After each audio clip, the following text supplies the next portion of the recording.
Kejadian tragis dan menyedihkan ini terjadi di Desa Pauman, Kecamatan Indramayu, sebuah kampung yang biasanya cukup tenang, namun di akhir Agustus 2025 kemarin, desa ini tuh dikejutkan oleh tragedi yang membuat masyarakat setempat takut dan cukup mengerikan. Dan yang bikin tragis adalah ada satu keluarga itu ditemukan terkubur di halaman rumah mereka sendiri dengan keadaan dikubur dalam satu lubang.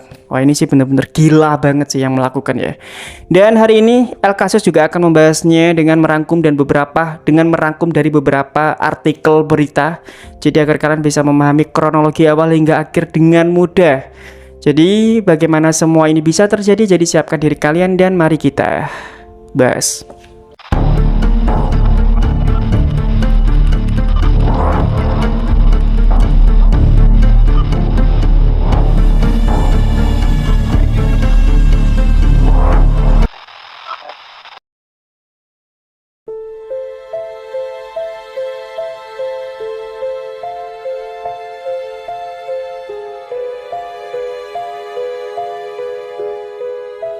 Semuanya berawal pada tanggal 25 Agustus 2025. Ada seorang pria bernama Ririn Rifanto berusia 35 tahun. Jadi di sini kita panggil aja dia Rifanto ya. Jadi Rifanto ini ya berencana merental mobil Avanza milik Pak Budi Awaludin yang berumur 45 tahun. Sebagai tanda jadi, akhirnya Rifanto itu menyerahkan uang sebesar 750.000 kepada Pak Budi. Namun singkat cerita, takdir berkata lain, kendaraan itu mogok dan gak bisa digunakan. Waktu berganti pada tanggal 26 Agustus atau keesokan harinya.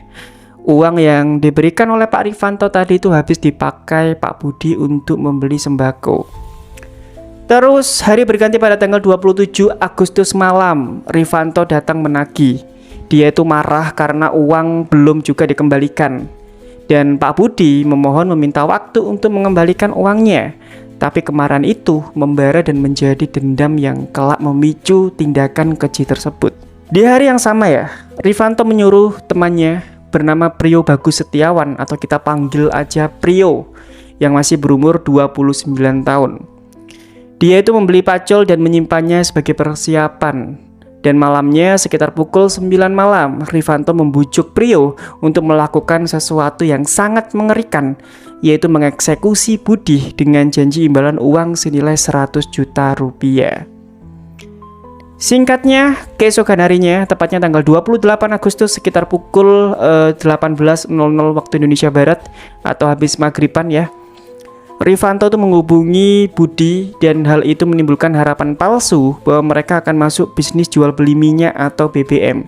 Jadi intinya Pak Budi ini ditipu dan ditawarin bisnis BBM oleh Rifanto. Pada malam hari sekitar pukul 11 malam, keduanya tiba di rumah Budi. Rifanto pura-pura menawarkan kolaborasi. Bahkan ia juga mengajak Budi keluar mengecek gudang sebagai tempat bisnisnya itu. Waktu semakin malam, mereka ngobrol panjang lebar dan waktu juga memasuki gelap dini hari tanggal 29 Agustus sekitar pukul 1 waktu Indonesia Barat. Kegelapan itu pun menjadi darah dan teror. Rifanto menyerang Budi dengan pipa besi, memukul kepalanya hingga Budi tewas di pekarangan rumahnya. Tanpa belas kasihan dan jiwa setannya Rifanto, akhirnya Rifanto masuk ke kamar Sakroni, yaitu ayah Budi yang sudah berumur 78 tahun dan melakukan hal yang sama kepada orang tua tersebut. Hingga orang tua itu juga meninggal dunia di tempat dan tidak berhenti di situ aja. Rifanto melangkah ke kamar istri Budi bernama Iwis Juwita Sari berumur 43 tahun dan anak sulung mereka RK yang masih berumur 7 tahun. Dengan sadisnya, Rifanto melakukan kebrutalan yang sama dan menghabisi kedua perempuan tersebut. Di waktu yang sama juga cukup memilukan. Bayi kedua yang berusia 8 bulan berinisial B terbangun dan menangis. Temannya bernama Prio tadi langsung masuk mengambil alih dengan kejam menenggelamkannya bayi itu ke dalam bak hingga tak bernyawa. Waduh, sini gendeng banget sih sumpah ya. Mereka tuh kayak udah gak punya hati gitu, bener-bener kayak iblis emang sih. Tak cukup dengan penderitaan itu, Rifanto dan Prio kemudian merampas harta dan uang tunai senilai 7 juta rupiah, 3 unit ponsel serta perhiasan milik anak korban. Sebelumnya ya, Prio itu sudah membeli terpal dan mulai menyeret tubuh-tubuh tak bernyawa itu ke belakang rumahnya. 30 Agustus dini hari sekitar pukul 1 waktu Indonesia Barat. Tubuh kelima korban itu digerakkan dan dikubur di satu lubang besar di halaman rumah belakang dan ditumpuk menjadi satu. Coba kalian bayangkan gimana memilukan kejadian waktu itu. Semua bercak darah dibersihkan, kengerian dipadamkan hingga pukul 3.30 waktu Indonesia Barat. Mobil pick up milik korban dipindahkan ke depan rumah. Kunci tertinggal di dalamnya dan hingga pukul 5 subuh Toyota Corolla milik Ayah Budi itu dibawa dan keduanya pergi bersembunyi di hotel daerah Jatibarang. Waktu menunjukkan pukul 1 September dini hari sekitar pukul 2 waktu Indonesia Barat. Rifanto kembali ke rumah korban dan mengembalikan mobil Corollanya dan diparkir di rumah seseorang bernama Evan. Tak jauh dari situ, Rifanto itu berusaha menggiring opini bahwa Evan lah pelaku pembunuhan dan berpura-pura menyalahkan Evan agar masyarakat curiga. Pada pagi harinya, Rifanto menghubungi Evan lewat HP Budi, berpura-pura menjadi Budi dan selanjutnya mengaku akan menggadaikan mobil pick up-nya. Rifanto kemudian menerima 14 juta melalui akun Dana atas nama Budi, sedangkan Prio melakukan penarikan 3 juta di BRI Link Jatibarang dan semua itu atas nama dana milik korban. Hari berikutnya, tanggal 2 September, pelarian itu dimulai sangat serius. Mereka pergi ke Jakarta menggunakan travel dan kemudian juga melanjutkan ke Bogor, Semarang, Demak hingga ke Surabaya. Aksi tersebut meninggalkan jejak kengerian dan rasa penasaran warga. Jasad tersebut akhirnya ditemukan pada tanggal 1 September sore oleh saudara Budi yang curiga karena Yuwis itu tidak bisa dihubungi dan ketika pintu rumah itu didobrak, mereka itu mendapati 5 mayat terkubur di belakang rumah.